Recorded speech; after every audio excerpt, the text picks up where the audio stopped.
तो खुदा के वचन से आज हम पढ़ेंगे कि जो पूरा संसार बाका की वादी से गुजरने जा रहा है, इसको और भी डीपली से भजन संहिता 84 उसकी 5 आयत से 7 आयत तक। धन ओ आदमी है जिसदा बल तेरी वल्लों है, जिसदे मन विच तेरे मार्ग हन। ओ बाका दी वादी दे विच दी लंघदियां उथे पानी दे चश्मे वगा दिंदे हन, सगों पहला मींह उस नूं बरकतां नाल ढक लैंदा है। ओ बल ते बल पाउंदे चले जांदे हन, उन्हां विचों हरेक सयून विच परमेश्वर अगे विखाई दिंदा है। ये जो हमने 5 से 7 3 आयतें पढ़ी हैं, यही एक सियोन की, वो सियोन तक पहुंचने का सफर और स्टोरी है। ये इसको आज ध्यान से सुनना है, समझना है। हाँ जी। क्या ही धन्य है वह मनुष्य, क्या ही धन्य है वह मनुष्य जो तुझसे शक्ति पाता है, जो तुझसे शक्ति पाता है, और वह जिनको सयून की सड़क की सुधि रहती है, जिसको सियोन की सड़क की सुधि रहती है। वह रोने की तराई में जाते हुए, वह रोने की तराई, इसको बाका की वादी भी कहा गया, रोने की तराई भी कहा गया, आंसुओं की वादी, शहतूत की वादी। हाँ जी। उसको सोतों का स्थान बनाते हैं। फिर बरसात की अगली वृष्टि उसमें आशीष ही आशीष उपजाती है। वह बल पर बल पाते जाते हैं। उनमें से हर एक जन सयून में परमेश्वर को अपना मुंह दिखाएगा। तो सबसे पहली बात ये कही गई है कि धन्य है वह मनुष्य जो तुझसे शक्ति पाता है, जिसको सियोन के मार्गों की सुधि है। मान लीजिए हमने लुधियाना से दिल्ली जाना है, तो हम पहले मालूम करते हैं कि रास्ते में कौन से शहर आएंगे, है ना। अगर हमने लुधियाना से दिल्ली जाना है तो हमें मालूम होता है कि खन्ना, गोबिंदगढ़, सरहंद, राजपुरा, अम्बाला, पानीपत, करनाल वगैरह जितने भी हैं ना, वो सारे रास्ते में आएंगे शहर। फिर हम उसके बाद क्या जाएंगे, दिल्ली जाएंगे। तो सियोन के मार्गों की सुधि, कि पहले सियोन का मार्ग को जानना कि वो सफर कैसा सफर है। कुल्लू में इबादत करने के लिए जब जाने के लिए मौका प्रभु उधर लेकर गए, डलहौजी में जब इबादत के लिए लेकर गए, तो टीम के कितने लोग उधर वो गाड़ी में जब जाते थे, वो जब घूम घूम के गाड़ियां जाती थे, वो उल्टियां करनी शुरू करते थे। बाद में कहते थे कि ये सफर तो बहुत कठिन है। कितनी बार रास्ते में गाड़ियों को रोकना पड़ता था। तो इसका मतलब है कि जिस सफर को हम जान जाते हैं उसका ज्ञान हो जाता है कि ये सफर कैसा है। सियोन के सफर का ज्ञान भी इसमें लिखा हुआ है। तो उस मनुष्य को मुबारक कहा गया है, धन्य। मुबारक है वो लोग, मुबारक है वो इंसान जिसको पहले से इसका इल्म है कि जिस रास्ते पर मैंने कदम रख दिया है वो रास्ता कैसा है, रास्ते में कौन सी मुश्किलों का सामना करना पड़ेगा, कैसे मेरा शैतान के साथ युद्ध होगा, कैसे मुझे उस रास्ते पर चलने के लिए वो दुष्ट रोकेगा, कैसे मुझे वो बल को प्राप्त करके आगे निकलना होगा। धन्य है वह मनुष्य जो तुझसे शक्ति पाता है और जिसको सियोन के मार्गों की क्या है, सियोन की सड़क की सुधि है, उस सड़क के बारे ज्ञान है। आजकल लोग गूगल पे देखते हैं कि उस शहर में जाना है, कौन सा रास्ता अच्छा है, वो रास्ता खराब तो नहीं है। पूछते हैं एक दूसरे से कि वो साफ है, रोड नया बना हुआ है, वो खड्डे तो नहीं है, कितने घंटे लगेंगे, ये सब जानकारी लेते हैं। लेकिन सियोन के सफर की जानकारी लोग कम लेते हैं। कि जिस रास्ते पर प्रभु ने मुझे बुलाया है, सियोन के लिए बुलाया है, वो रास्ता कैसा है, मुझे कैसे चलना होगा, कैसा मेरे अंदर बल चाहिए। मान लीजिए 300 किलोमीटर हमने जाना है, हमें मालूम है कि रास्ते में 1 या 2 पेट्रोल पंप ही आएंगे, तो क्या करेंगे, पहले से गाड़ी में फ्यूल को क्या करेंगे, टैंकी को फुल करेंगे कि इधर से पहले क्या कर लें, टैंकी फुल कर लें, कहीं रास्ते में मुश्किल ना आ जाए। तो इसका मतलब है कि आपको उस मार्ग पे चलने के लिए यही वचन लिखा है कि धन्य है वह मनुष्य जो तुझसे शक्ति पाता है, बगैर शक्ति प्राप्त किए हुए उस मार्ग पर चल नहीं सकते। उस मार्ग को जानने के बगैर हम चल नहीं सकते। सियोन का मार्ग कैसा है, यीशु मसीह ने कहा था कि उस मार्ग के ऊपर सलीब को उठाना पड़ता है, दुख उठाकर चलना पड़ता है। जो कोई मेरे पीछे आना चाहे, सियोन में आना चाहे, उस तख्त पे आना चाहे, वो अपनी सलीब उठा कर आए कि रास्ता बड़ा सकरा है, वो कठिन मार्ग है, वो तंग रास्ता है। तो पहले तो उस मार्ग को जानना है, फिर उसके लिए हमें बल प्राप्त करना है। फिर उसके बाद लिखा गया 6वां वचन, जो 6वां वचन था, पढ़ेंगे। वह रोने की तराई में जाते हुए, वह रोने की तराई, इसको बाका की वादी भी कहा गया है, शतूत की वादी, मेलबरी ट्री बहुत थे। जो दाऊद का सियोन नगर शब्दी सियोन था, जो हम अब्दी सियोन में जाएंगे, ये कहां की बात हो रही है, शब्दी सियोन की। कि वो शब्दी सियोन में जाने के लिए उनको उस तराई से, कहने को तो ये तराई थी, ये मलबरी ट्री से भरी हुई थी, शतूत के पेड़ बहुत थे, वो जंगल था शतूत। तो वो शतूत के पेड़ों से वो गोंद निकल कर उसके ऊपर वो इतनी चिपकी होती थी कि जब वो लोग जाते थे, वहां से गुजर कर जाते थे, तो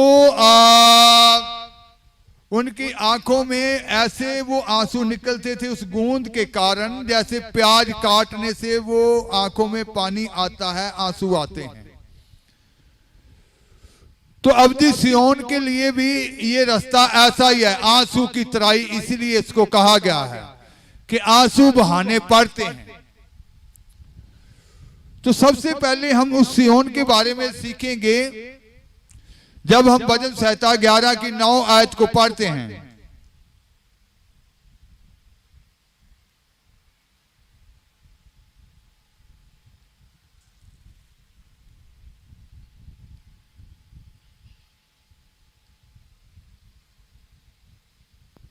सॉरी 9 की 11, 9 बाब उसकी 11 आयत, भजन संहिता। हाँ जी। यहोवा ਦੀ ਉਸਤਤ ਗਾਓ ਜਿਹੜਾ ਸਿਯੂਨ ਵਿੱਚ ਵਸਦਾ ਹੈ, ਲੋਕਾਂ ਵਿੱਚ ਉਹਦੇ ਕੰਮਾਂ ਦਾ ਪ੍ਰਚਾਰ ਕਰੋ। यहोवा यो सयून में विराजमान है, यहोवा यो सियोन में विराजमान है। इसका मतलब है कि सियोन जो है वो हमारे खुदावंद खुदा का शहर है, हमारे खुदावंद खुदा का निवास स्थान है। तो सियोन में जाना है तो बाका की वादी, शतूत की वादी, आंसुओं की वादी से गुजरना है। तो सबसे पहले ये मालूम होना चाहिए कि वो सियोन जो है वो हमारे पातशाह का क्या है, निवास स्थान है, वो उसका शहर है। तो शहर में जिर्मिया कहता है कि जो हट्ठी लोग हैं, जो खुदा से दूर हो चुके लोग हैं, जो मन के हट्ठी हैं, आकी लोग हैं, उनके साथ भी खुदा का वादा है। जब हम जिर्मिया 3 की 14 पढ़ते हैं,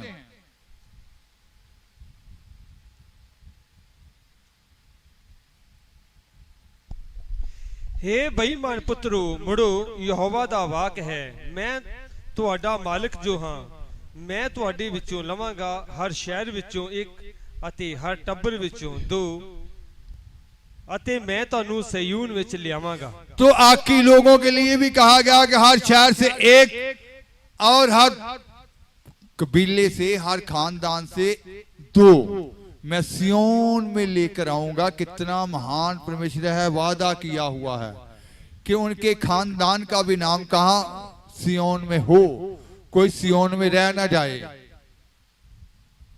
तो आज पतरस ने कहा कि हम परदेसी और क्या है, मुसाफिर हैं। हम वो सफर में हैं, सियोन के सफर में हैं। हम परदेसी और क्या है, मुसाफिर हैं।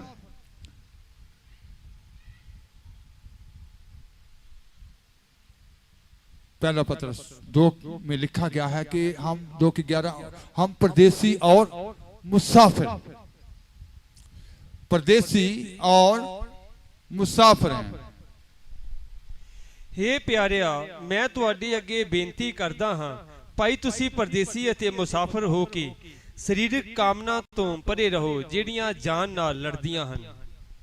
हे प्रियो, मैं तुमसे विनती करता हूँ कि तुम अपने आप को परदेसी और यात्री जानकर उन संसारिक, तुम अपने आप को परदेसी और यात्री जानकर, हाँ जी, उन संसारिक अभिलाषाओं से जो आत्मा से युद्ध करती हैं बचे रहो।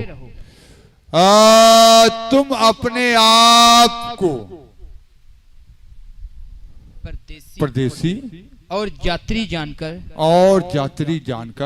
उन संसारिक अभिलाषाओं से जो आत्मा से युद्ध करती हैं बचे रहो। संसारिक अभिलाषाओं से जो आत्मा से क्या करती हैं, युद्ध करती हैं। क्या करे रहो, बचे रहो, बचे रहो। इसका मतलब है कि वो संसारिक कामनाएं, शारीरिक कामनाएं युद्ध करेंगी उस सफर में। वो शरीर की कामनाएं रोकने की कोशिश करेगी, वो संसार की अभिलाषाएं रोकने की कोशिश करेगी। संसार की जो अभिलाषाएं हैं ये युद्ध करती हैं आपके साथ। आप परदेसी और मुसाफिर हैं, आप उस सफर पे हैं।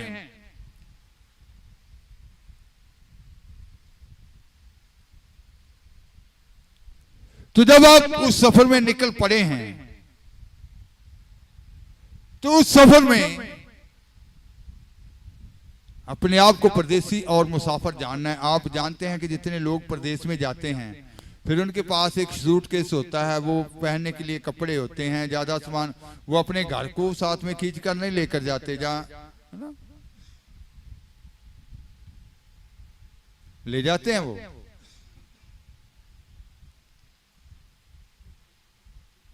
लूत की बीवी ने देखा कि मेरा घर पीछे पीछे आ रहा है कि नहीं पीछे, उसमें है ना।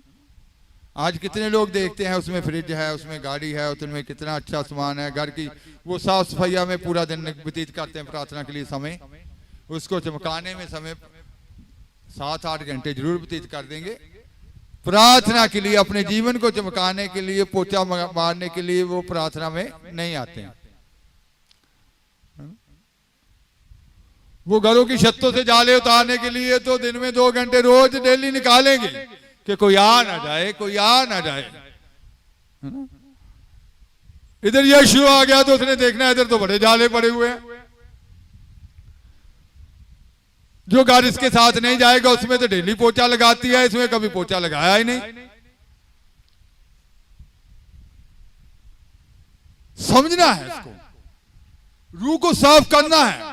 ये खुदा का घर है, कलीसिया खुदा का घर है, इसने खुदा निवास करना है, ये खुदा का निवास स्थान है।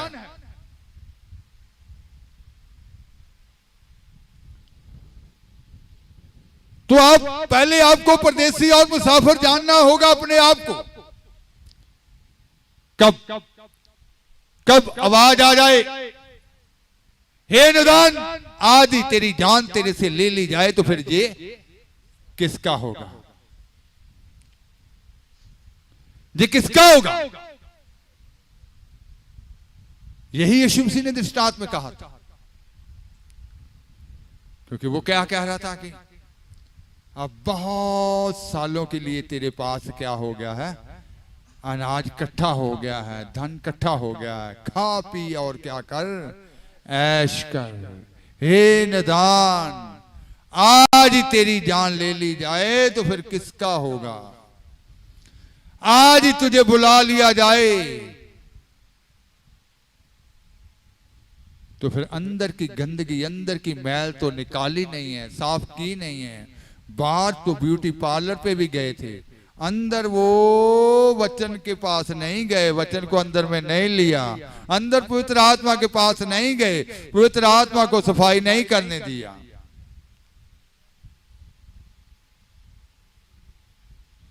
बाहर के लिए तो कहते हैं कि उधर रिश्तेदार इकट्ठे होने हैं, क्या कहेंगे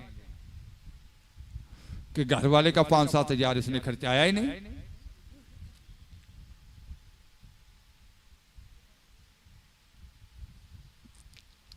समझना है इसको कि सफर कैसा है हमारा।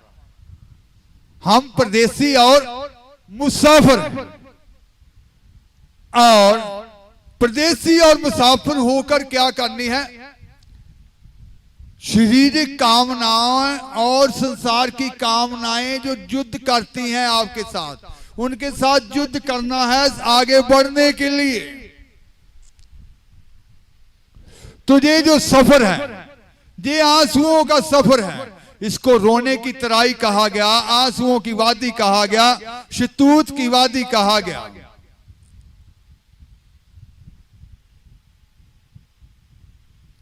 तो दाऊद ने इसके बारे में कहा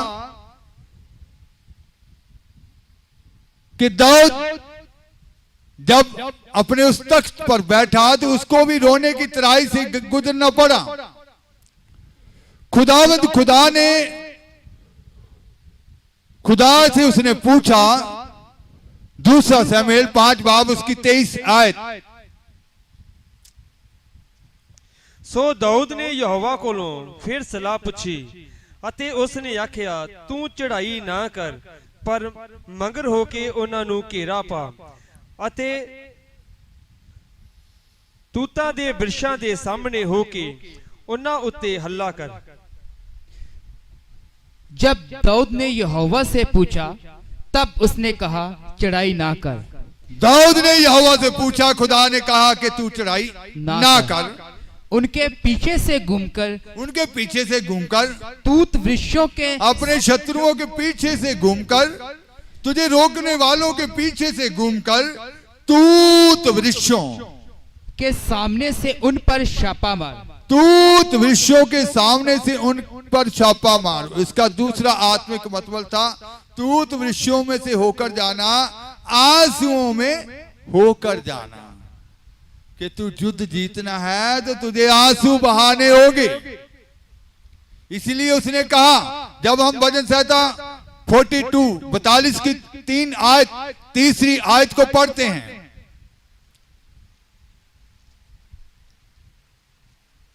मेरा भोजन दिने रात मेरे हंझू हन, जदों ओ सारा दिन ए आखदे हन, तेरा परमेश्वर है किथे। मेरे आंसू दिन और रात मेरा आहार हुए हैं, और लोग दिन भर मुझसे कहते रहते हैं, तेरा परमेश्वर कहाँ है। मेरा भोजन, दाऊद का भोजन क्या है? दिन रात क्या है? आंसू हैं। उसको कहा गया तू तूत वृक्षों के पीछे से होकर अपने शत्रुओं का सामना कर। उसका मतलब कि आंसू बहाने होंगे। तो क्या कह रहा है कि दिन रात मेरा भोजन क्या है? आंसू हैं। फिर दूसरी लाइन में क्या कहा गया? और लोग दिन भर मुझसे कहते रहते हैं कि तेरा परमेश्वर कहाँ है। आपको कहेंगे, तू तो इतनी दुआ करती है, तू तो इतना दुआ करता है, हर त्योहार संगति करता है, कभी मिस नहीं करता, बाइबल पढ़ती है, तेरा खुदा फिर तेरे साथ ऐसे क्यों नहीं कर रहा? कहाँ है तेरा खुदा? दाऊद को उस तख्त पे जाने के लिए क्या करना पड़ा? दिन रात आंसू बहाने पड़े।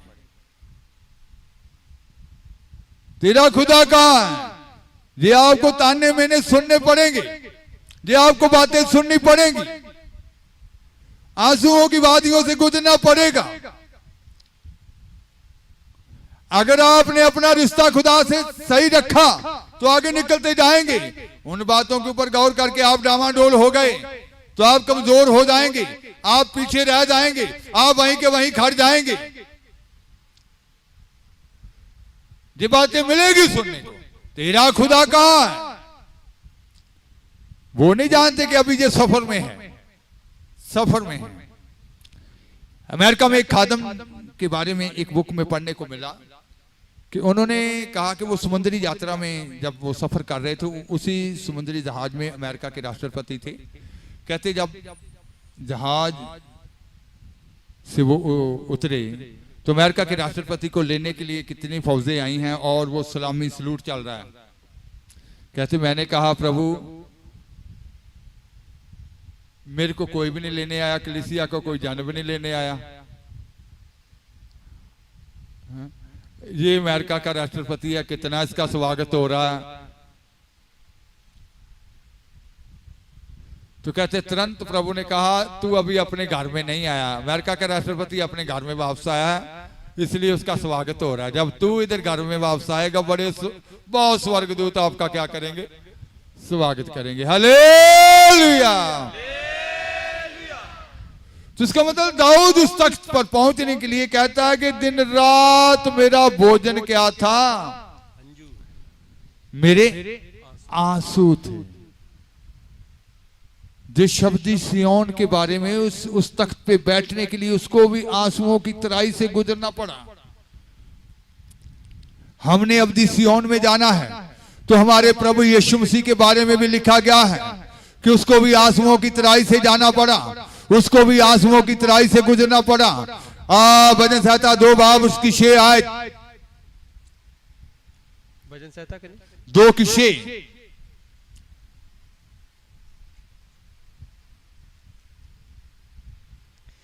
पर मैं अपने पवित्र पर्वत सयून उते अपने पातशाह नू बहा दिता है। मैंने तो अपने ठहराए हुए राजा को अपने पवित्र पर्वत सयून की राजगद्दी पर बैठा चुका। मैंने तो अपने पवित्र पर्वत पर सियोन की राजगद्दी पर उस तख्त पर उसको क्या कर दिया है? बिठा दिया है। तो यीशु मसीह इस तख्त पर बैठ गए हैं, लेकिन बैठने से पहले वो आंसुओं की तराई से गुजरना पड़ा। वो गतसमनी का जो तजर्बा था वो आंसुओं की तराई थी। गतसमनी यीशु मसीह के लिए क्या थी? वो आंसुओं की तराई थी, वो रोने की वादी थी, वो वाका की वादी थी यीशु मसीह के लिए।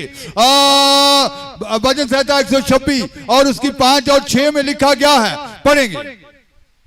ਜਿਹੜੇ ਹੰਝੂਆਂ ਨਾਲ ਬੀਜਦੇ ਹਨ ਉਹ ਜੈਕਾਰਿਆਂ ਨਾਲ ਵੱਢਣਗੇ। ਜਿਹੜਾ ਬੀਜਣ ਲਈ ਬੀਜ ਚੁੱਕ ਕੇ ਰੋਂਦਿਆਂ ਜਾਂਦਾ ਹੈ ਉਹ ਜ਼ਰੂਰ ਜੈਕਾਰਿਆਂ ਨਾਲ ਭਰੀਆਂ ਚੁੱਕ ਕੇ ਆਵੇਗਾ। जो आंसू बहाते हुए बोते हैं वह जय जयकार करते हुए लवने पाएंगे। जो आंसू बहाते हुए क्या करते हैं? बोते हैं। बोते हैं। वह जय जयकार करते हुए वह जय जयकार करते हुए लवने पाएंगे। पाएंगे। चाहे बोने वाला बीज लेकर रोता हुआ चला बोते वक्त बेशक आपको आंसू बहाने पड़ रहे हैं। बोने वाला जब बोता है, बीज बोने जब जाता है रोते हुए आंसू बहा बहा के, प्रभु पता नहीं क्यों नहीं सुन रहा मेरी। मैं इतने फास्टिंग करता हूँ, दुआ करता हूँ, मैं कभी गलती भी नहीं करता, फिर भी उत्तर नहीं आ रहा। दानियल भी 21 दिन अंदर उसके युद्ध चल रहा था, उत्तर नहीं आ रहा, जवाब नहीं आ रहा। दानियल के अंदर भी वो युद्ध छिड़ा हुआ था, वो जंग छिड़ी हुई थी। 21 दिन के बाद उसका आंसर आया, उसका जवाब आया। जबराइल ने क्या कहा? तेरी प्रार्थना उसी दिन सुनी गई थी, लेकिन फारस के राजा ने बीच में क्या कर लिया? रोक लिया। तो आज जो आंसू बहाते हुए बोने जाते हैं, बीज बोने जाते हैं, वो कैसे फसल काटेंगे? पढ़ेंगे। परंतु वह फिर पूलियां लिए जय जयकार करता हुआ निश्चय लौट आएगा। पूलियां लिए हुए जय जयकार करता हुआ निश्चय क्या करेगा? लौट आएगा। लौट आएगा। तो इसका मतलब है कि ये आंसू की जो तराई है, ये रोने की जो वादी है, इसमें हम बगैर परमेश्वर के, उसके बल के बगैर चल नहीं सकते। हम अपनी ताकत से कुछ नहीं कर सकते, हम अपनी लियाकत से कुछ नहीं कर सकते। हमारा भरोसा खुदावंद खुदा के ऊपर होना चाहिए। हमें अपने आप को खुदा के समर्पित कर देना चाहिए। हम अपनी मर्जी से बाहर आ जाना चाहिए, हमें अपनी इच्छाओं से बाहर आ जाना चाहिए। संपूर्ण भरोसा खुदा के ऊपर छोड़ देना चाहिए। हम उसके भरोसे पर ही, उसकी ताकत पर ही, उसके बल पर ही उस रास्ते पर क्या हो सकते हैं, चल सकते हैं। लूका की अंजील उसकी 22 बाब उसकी 42 आयत से 44 आयत तक जब हम पढ़ते हैं, लूका 22 चैप्टर 42 से 44 तक। हे पिता, जे तेनू भावे तां ए प्याला मेथों हटा दे। तो गतसमनी का तजर्बा जो यीशु मसीह का था, उसको भी तख्त के ऊपर जाने के लिए गतसमनी से गुजरना पड़ा। तो यीशु मसीह ने क्या कहा हिंदी में, हे पिता, यदि तू चाहे तो इस कटोरे को मेरे पास से हटा ले। इस कटोरे को मेरे पास से हटा ले। आप भी जब आत्मिक सियोन में जाते हैं, उस सफर में जाते हैं, हो सकता है आप निराश हो जाएं, आप हयात छोड़ दें, आप दिल छोड़ जाएं कि प्रभु अब मुझसे और नहीं होता, मुझसे चला नहीं जाता, मुझसे नहीं दुआ होती, मुझसे नहीं युद्ध होता, मुझसे नहीं रोजा रखा जाता। प्रभु अब मैं आगे नहीं अब कुछ कर सकती, अब आगे नहीं बढ़ सकती, आगे नहीं बढ़, आगे बढ़ना मेरे लिए कठिन है। यीशु मसीह ने क्या कहा कि हे पिता, अगर तू चाहे तो ये प्याला क्या हो जाए, हट जाए, मगर तो भी मेरी नहीं परंतु तेरी तो भी मेरी नहीं परंतु तेरी ही इच्छा पूरी। और तब स्वर्ग से एक दूत उसको दिखाई दिया। तब जब खुदा के ऊपर अपने आप को छोड़ दिया कि वो आगे नहीं चल सकता, वो अगर तू चाहे तुझे प्याला हट जाए पर मेरी नहीं तेरी मर्जी पूरी हो, मैं चलने के लिए तैयार हूं। तो स्वर्ग से एक दूत दिखाई दिया जो उसे सामर्थ्य देता था, जो उसको क्या करता था, सामर्थ्य देता था। तो आपको भी अपने आप को पूर्ण रीति से खुदा के सुपुर्द करना है। आपकी समर्थ खुदा की ओर से आएगी। आपको चलने के लिए जो बल मिलेगा, इस बाका की वादी में चलने के लिए, इस आंसुओं की वादी में बढ़ने के लिए बल खुदा की ओर से आएगा। आप उसके बल के साथ आगे बढ़ेंगे। तो स्वर्गीय दूत दिखाई दिया जो उसको क्या दे रहा था, सामर्थ्य दे रहा था। और वह अत्यंत संकट में व्याकुल होकर और भी हार्दिक वेदना से प्रार्थना करने लगा। अत्यंत संकट में व्याकुल होकर और भी हार्दिक वेदना से प्रार्थना करने लगा। दिल की गहराइयों से दुआ करने लगा, टूट कर दुआ करने लगा, आंसू बहा कर दुआ करने लगा, और भी ज्यादा दुआ करने लगा। उस दुख में उसने दुआ करना छोड़ नहीं दिया। कितने भाई बहन दुआ करना छोड़ देते हैं, क्या लाभ है, क्या फायदा है मेरे को, मैं इतनी दुआ करती हूँ, मेरे को कोई लाभ नहीं हुआ, वो दिल छोड़ जाते हैं। लेकिन यीशु मसीह और भी ज्यादा दुआ करने लगा, और उसका पसीना मानो लहू की बड़ी बड़ी बूंदों के समान भूमि पर गिर रहा था। उसका पसीना लहू की बूंदों, बड़ी बड़ी बूंदों के समान क्या कर रहा था, भूमि पर गिर रहा था। तो इसका मतलब है कि और भी ज्यादा टूटा, और भी ज्यादा वो उसने आंसू बहाए। वो जानता था कि ये वादी मेरे लिए रखी गई है, इस वादी से मुझे गुजरना है, इस वादी से मुझे निकलना है, इस वादी से मुझे जाना है, उस तख्त पर बैठना है। आपके लिए भी वो तख्त है। यीशु मसीह ने कहा जहां मैं हूं वहां आप भी होंगे। इस पृथ्वी पर भी आपके लिए बहुत ऊंचा स्थान है। उस स्थान पर पहुंचने के लिए, उस तख्त पर पहुंचने के लिए वो वादी है, वो वादी से आप गुजर रहे हैं, उसको आपने वो सफर को पूरा करना है और उस तख्त पर पहुंचना है। उस पर पहुंचने के लिए वो बल खुदावंद खुदा से लेना है, क्योंकि वहां लिखा गया है भजन संहिता, जब हम 84 की 6 और 7 आयत पढ़ते हैं, फिर से 6 को पढ़ेंगे। ਉਹ ਬਾਕਾ ਦੀ ਵਾਦੀ ਦੇ ਵਿੱਚ ਦੀ ਲੰਘਦਿਆਂ ਉੱਥੇ ਪਾਣੀ ਦੇ ਚਸ਼ਮੇ ਵਗਾ ਦਿੰਦੇ ਹਨ, ਸਗੋਂ ਪਹਿਲਾ ਮੀਂਹ ਉਸ ਨੂੰ ਬਰਕਤਾਂ ਨਾਲ ਢੱਕ ਲੈਂਦਾ ਹੈ। हाँ जी, आगे। वह रोने की तराई में जाते हुए उसको सोतों का स्थान बनाते हैं। वह रोने की तराई में जाते हुए उसको क्या बनाते हैं? सोतों का स्थान बनाते हैं। सोतों का स्थान बना देते हैं। उन्होंने क्या किया था? सब्जी सिय्योन में जाने के लिए वो वादी में क्या कर दिया था? खड्डे खोद दिए थे कि जब बारिश होगी फिर उसमें क्या कर पानी इकट्ठा हो जाएगा, उसी से वो प्यास बुझाते थे, उसी से वो नहाकर फ्रेश होकर आगे निकलते, उसी जल से वो बल प्राप्त करते थे। 6 और 7 दोनों इकट्ठा पढ़ेंगे। वह रोने की तराई में जाते हुए उसको सोतों का स्थान बनाते हैं, फिर बरसात की अगली वृष्टि उसमें आशीष ही आशीष उपजाती है। वह बल पर बल पाते जाते हैं। बल पर बल पाते जाते हैं, तो इसका मतलब बल पे बल पाना है। बल पे बल, बल पे बल। यही जो 3 वर्ष हम पढ़ रहे हैं, जिसके ऊपर ये सारा आप सीख रहे हैं, इसके ऊपर एक अंतरे में इस तीनों को लिखा गया है। पहले उसको गाएंगे, फिर बल पे बल कैसे मिलेगा ये सीखेंगे। बल पे बल।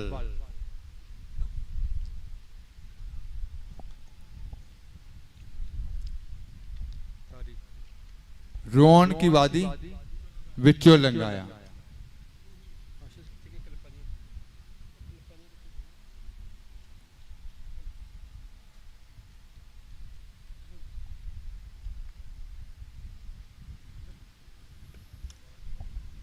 Praise the Lord. Hallelujah. Thank you, Jesus. Hallelujah.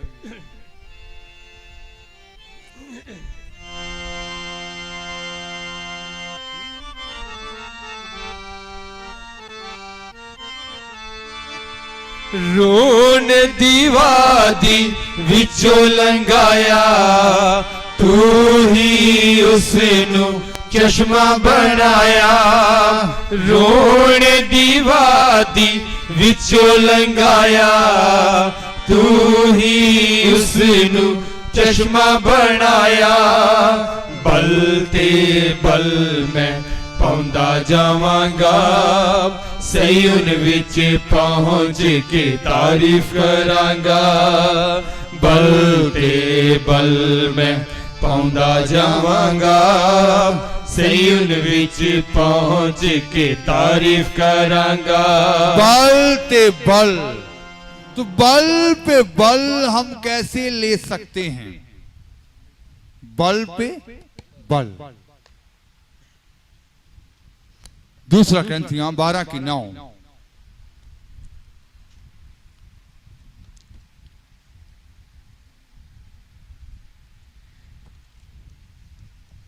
ਅਤੇ ਉਸ ਨੇ ਮੈਨੂੰ ਆਖਿਆ, ਭਾਈ ਮੇਰੀ ਕਿਰਪਾ ਹੀ ਤੇਰੇ ਲਈ ਬਥੇਰੀ ਹੈ, ਕਿਉਂ ਜੋ ਮੇਰੀ ਸਮਰੱਥਾ ਨਿਰਬਲਤਾਈ ਵਿੱਚ ਪੂਰੀ ਹੁੰਦੀ ਹੈ। ਇਸ ਲਈ ਮੈਂ ਆਪਣੀਆਂ ਨਿਰਬਲਤਾਈਆਂ ਉੱਤੇ ਅਤ ਆਨੰਦ ਨਾਲ ਅਭਿਮਾਨ ਕਰਾਂਗਾ, ਤਾਂ ਜੋ ਮਸੀਹ ਦੀ ਸਮਰੱਥਾ ਮੇਰੇ ਉੱਤੇ ਸਾਇਆ करे। पर उसने मुझसे कहा, मेरा अनुग्रह तेरे लिए बहुत है, क्योंकि मेरी सामर्थ्य। तो पौल को खुदा ने क्या कहा?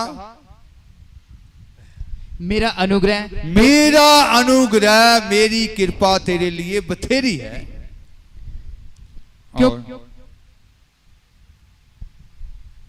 क्योंकि मेरी सामर्थ्य निर्बलता में सिद्ध होती है। मेरी समर्थ निर्बलता में, जब जब आप कमजोर हो जाते हैं कि अब मुझसे नहीं होगा, अब मैं चल नहीं पाऊंगा, अब मुझसे आगे बढ़ा नहीं जाएगा, अब मुझसे और दुआ नहीं होगी, मेरी समर्थ निर्बलताइयों में ही क्या होती है? सिद्ध होती है। सिद्ध होती है। इसलिए मैं बड़े आनंद से अपनी निर्बलताओं पर घमंड करूंगा। मैं बड़े आनंद से अपनी निर्बलताओं पर, अपनी कमजोरियों पर घमंड करूंगा कि जब जब मैं कमजोर हुआ, मैं ताकतवर होके निकला, आगे निकला, उस बल के साथ मैं आगे निकला, बड़े बल के साथ। तो जब जब आप कमजोर होते हैं, जब अपना भरोसा खुदावंद खुदा के ऊपर डाल देते हैं कि प्रभु अब तू ही मुझे निकालने वाला है, तू ही आगे लेकर जाने वाला है, तू ही मेरी मंजिल पे पहुंचाने वाला है, तू ही मेरा सहायक है, तू ही मेरा मददगार है, तू ही मुझे निकाल सकता है, तो फिर उसकी सामर्थ आपके जीवन में क्या होगी? प्रकट होगी। फिर अयूब ने कहा कि वो बल कैसे मिलता है। अयूब 17 बाब उसकी 9 है। ਪਰ ਧਰਮੀ ਆਪਣੇ ਰਾਹ ਤੇ ਲੱਗਾ ਰਹੇਗਾ ਅਤੇ ਸਾਫ਼ ਹੱਥ ਵਾਲਾ ਹੋਰ ਵੀ ਤਕੜਾ ਹੁੰਦਾ ਜਾਵੇਗਾ। हाँ जी, हिंदी उर्दू में दोनों में। तो भी धर्मी लोग अपना मार्ग पकड़े रहेंगे और शुद्ध काम करने वाले सामर्थ्य पर सामर्थ्य पाते जाएंगे। तो भी सादिक अपनी राह में साबित कदम रहेगा और जिसके हाथ साफ हैं वो जोरावर ही होता जाएगा।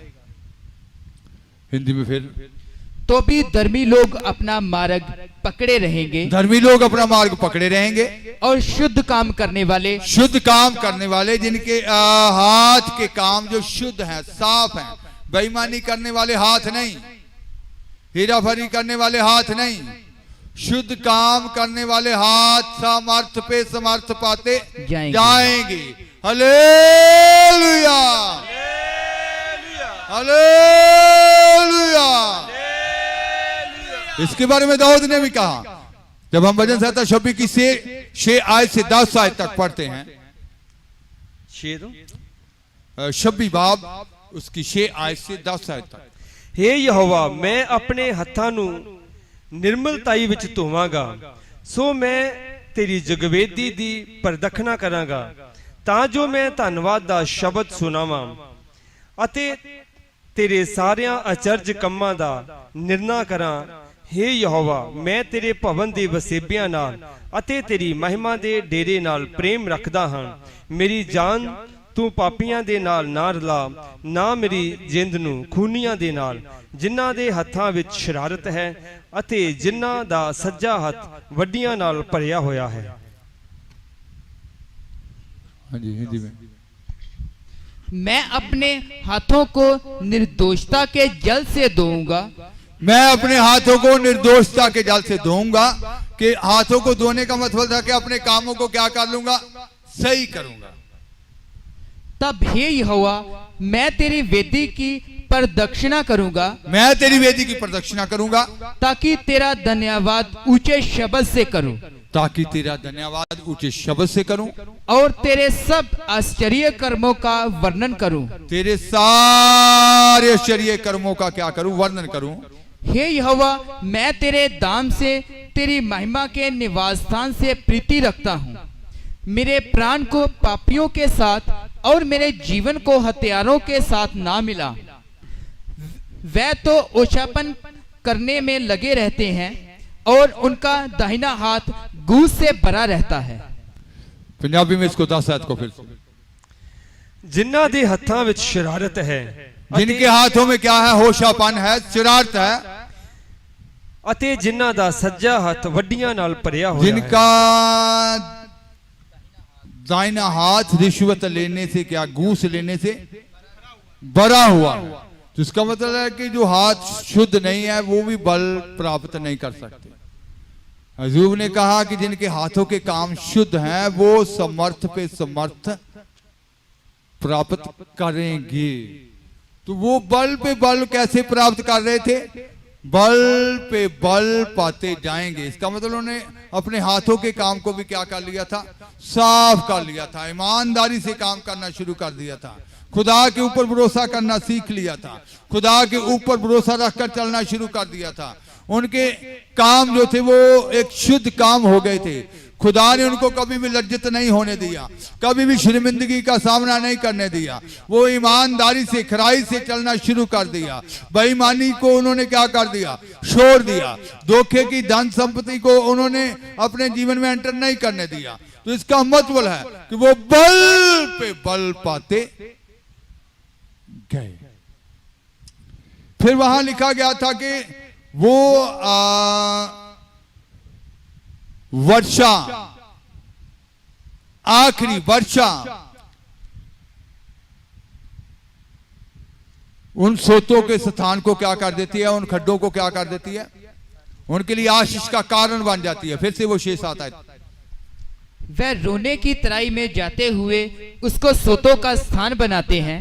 फिर बरसात की अगली वृष्टि, फिर बरसात की अगली वृष्टि, उसमें आशीष ही उसमें आशीष ही आशीष उपजाती है। उपजाती है। तो इसका मतलब है कि वो बरसात जो होती थी, तो बरसात आज जब आपके जीवन में ना होगी तो पानी इकट्ठा नहीं होगा। उन्होंने वो खड्डे खोदे हुए थे जल इकट्ठा करने के लिए, तो वो जल इकट्ठा करते थे, उसी से वो प्यास बुझाते थे, फिर उसी से वो बल प्राप्त करते थे, फिर आगे बढ़ते थे। तो आज बारिश जो है वो कौन सी बारिश होनी है, किससे आपने वो खड्डों को भरना है, वो अपने लिए जल इकट्ठा करना है, कौन सी बारिश से आपने बल प्राप्त करना है। तो बल पे बल प्राप्त करके वो आगे बढ़े थे।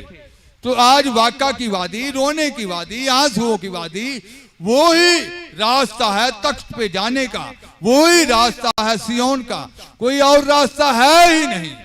यीशु मसीह को भी उसी रास्ते से होकर उस तख्त के ऊपर जाना पड़ा, दाऊद को भी उसी रास्ते से गुजरना पड़ा, और उसका भोजन दिन रात क्या हो गए, आंसू हो गए। उसके आंसू ही उसका भोजन थे, दिन रात उसका भोजन थे।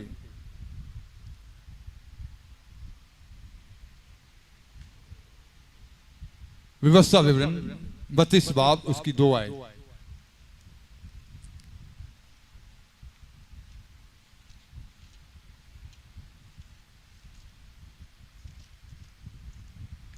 मेरा उपदेश मींह वांगू भरेगा, मेरा बोल ਤ੍ਰੇਲ ਵਾਂਗੂ ਪਵੇਗਾ। ਜਿਵੇਂ ਕੂਲੇ ਕੂਲੇ ਘਾਹ ਉੱਤੇ ਫੁਹਾਰ ਅਤੇ ਸਾਗ ਪੱਤ ਉੱਤੇ ਝੜੀਆਂ। मेरा उपदेश मेघ के समान बरसेगा और मेरी बातें ओस के समान टपकेंगी।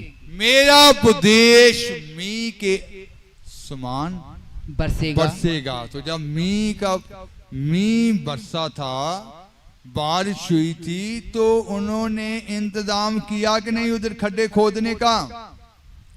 इंतजाम किसको करना पड़ा? उन लोगों को।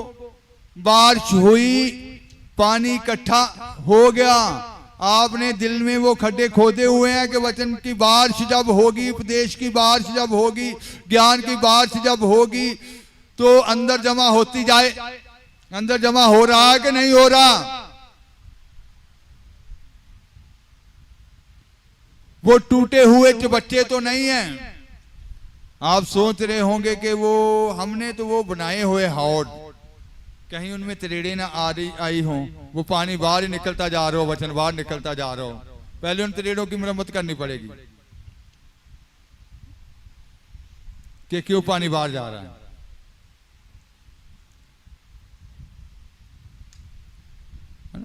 जिर्मिया ने क्या कहा था? आपने हौद तो बनाए हुए हैं, जो बच्चे तो बनाए हुए हैं, लेकिन वो क्या है, टूटे हुए हैं।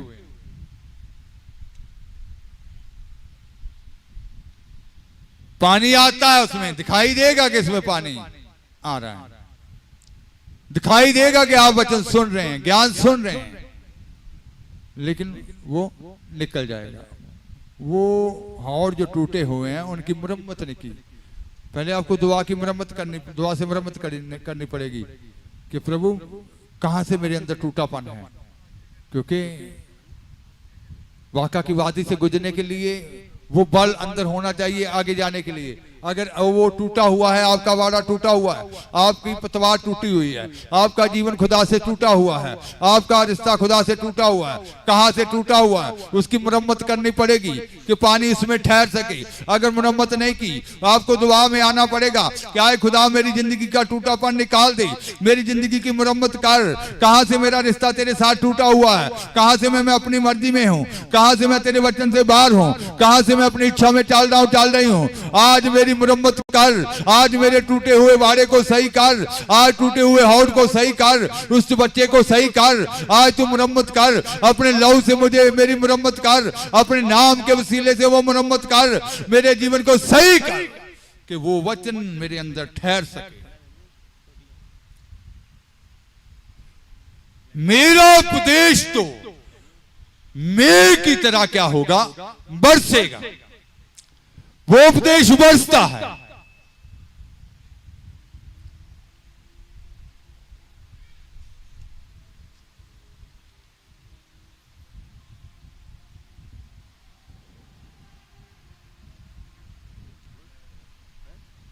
वो उपदेश बरसता है लेकिन अंदर नहीं टिकता। पहले उसकी मुरम्मत करनी होगी। कहां से आपका रिश्ता खराब है खुदा से, जो गुनाह है आपके अंदर उसको मारना पड़ेगा। अंदर वचन टिकना शुरू हो जाएगा। वो वचन आपको ताकत देनी शुरू कर देगा, वो वचन आपको बल देना शुरू कर देगा। पढ़ सकते आप यिर्मयाह 3 में लिखा गया है,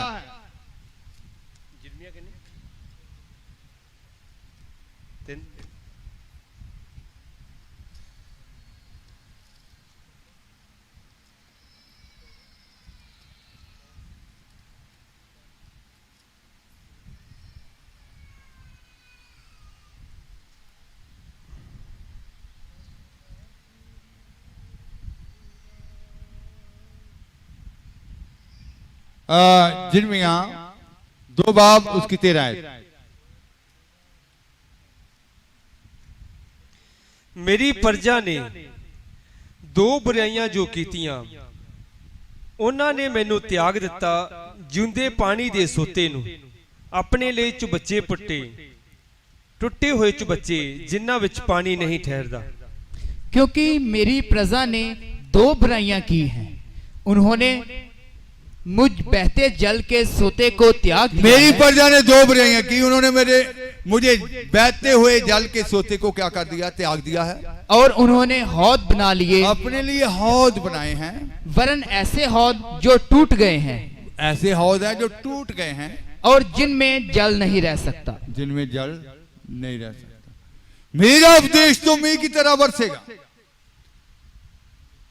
अंदर वो जल इकट्ठा होना चाहिए। उन्होंने जल इकट्ठा किया, उन्होंने इंतजाम किया कि वो बारिश होगी, वो जल उधर जमा होगा, उसी से हम प्यास में जाकर बल पे बल पाकर आगे चल सकते हैं। आपको अपने जीवन को सही करना होगा।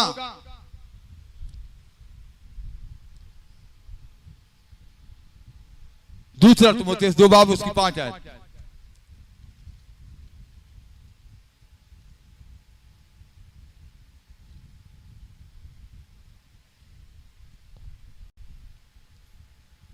ਫਿਰ ਜੇ ਕੋਈ ਅਖਾੜੇ ਵਿੱਚ ਖੇਡੇ ਤਾਂ ਜਦੋਂ ਤੀਕ ਉਹ ਕਾਇਦੇ ਮੁਜਬ ਨਾ ਖੇਡੇ ਉਹਨੂੰ ਮੁਕਟ नहीं मिलता।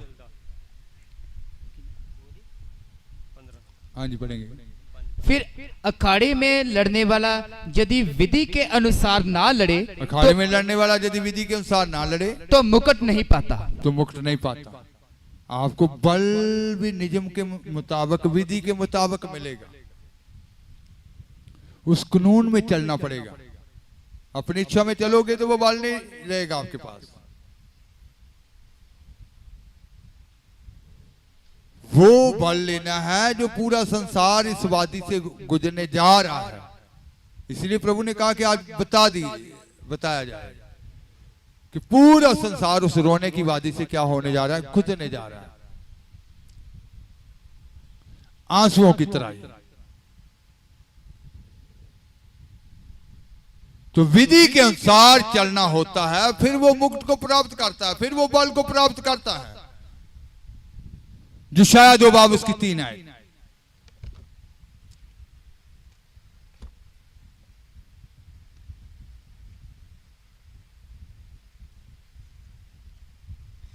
ਬਹੁਤੀਆਂ ਉਮਤਾਂ ਆਉਣਗੀਆਂ ਅਤੇ ਆਖਣਗੀਆਂ, ਆਓ ਅਸੀਂ ਯਹੋਵਾ ਦੇ ਪਰਬਤ ਉੱਤੇ ਯਾਕੂਬ ਦੇ ਪਰਮੇਸ਼ਵਰ ਦੇ ਭਵਨ ਵੱਲ ਚੜੀਏ, ਭਾਈ ਉਹ ਸਾਨੂੰ ਆਪਣੇ ਰਾਹ ਵਿਖਾਵੇ ਅਤੇ ਅਸੀਂ ਉਹਦੇ ਮਾਰਗਾਂ ਵਿੱਚ ਚੱਲੀਏ।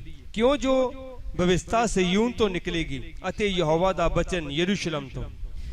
बहुत से देशों के लोग आएंगे और आपस में कहेंगे, बहुत सारे देशों के लोग आएंगे और आपस में कहेंगे, आओ हम यहोवा के पर्वत पर चढ़कर, आओ हम यहोवा के पर्वत पर चढ़कर याकूब के परमेश्वर के भवन में जाएं, याकूब के परमेश्वर के भवन में जाएं, तब वह हमको अपने मार्ग सिखाएगा, तब वह हमको अपने मार्ग सिखाएगा और हम उसके पथों पर चलेंगे, क्योंकि यहोवा की व्यवस्था सिय्योन से, क्योंकि यहोवा की व्यवस्था सिय्योन से और उसका वचन यरूशलेम से निकलेगा। उसका वचन यरूशलेम से निकलेगा। दूसरी जगह वो वचन नहीं निकलेगा, दूसरी जगह वो व्यवस्था नहीं निकलेगी।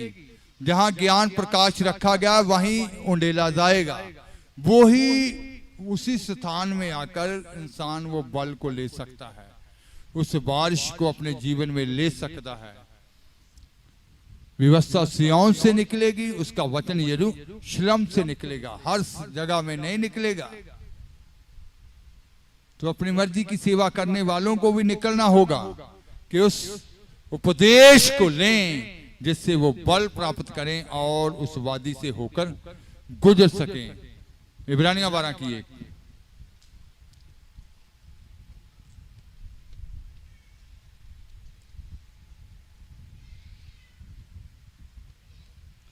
ਉਪਰੰਤ ਜਦੋਂ ਗਵਾਹਾਂ ਦੇ ਇੰਨੇ ਵੱਡੇ ਬੱਦਲ ਨੇ ਸਾਨੂੰ ਘੇਰਿਆ ਹੋਇਆ ਹੈ, ਤਾਂ ਆਓ ਅਸੀਂ ਵੀ ਹਰੇਕ ਭਾਰ ਅਤੇ ਉਸ ਪਾਪ ਨੂੰ ਜਿਹੜਾ ਸਹਿਜ ਨਾਲ ਸਾਨੂੰ ਫਸਾ ਲੈਂਦਾ ਹੈ, ਪਰੇ ਸੁੱਟ ਕੇ ਉਸ ਦੌੜ ਵਿੱਚ ਜੋ ਸਾਡੇ ਸਾਹਮਣੇ ਪਈ ਹੋਈ ਹੈ ਸਬਰ ਨਾਲ ਦੌੜੀਏ।